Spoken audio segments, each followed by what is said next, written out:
gözləyirəm.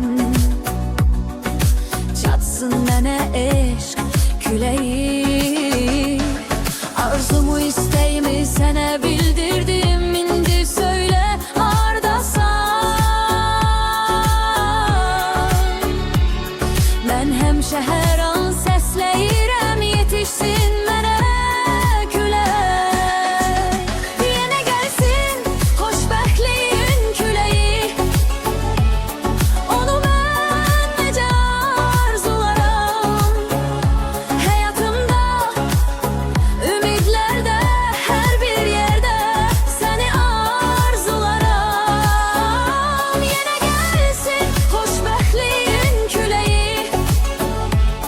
Səni mən necə çox sevirəm.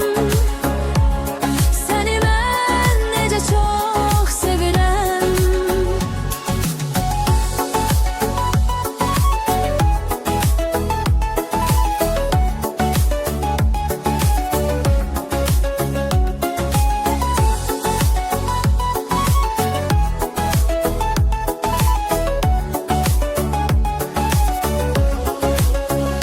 Yenə gəlsin xoşbəxtliyin küləyi. Onu mən necə arzularam.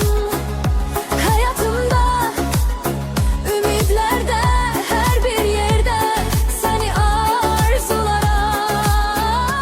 Yenə gəlsin xoşbəxtliyin küləyi. Səni mən necə çox sevirəm. Səni mən necə çox sevirəm.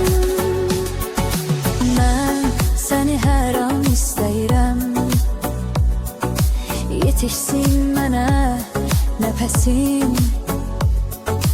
Mən səni hər gün gözləyirəm. Çatsın mənə eşq küləyi.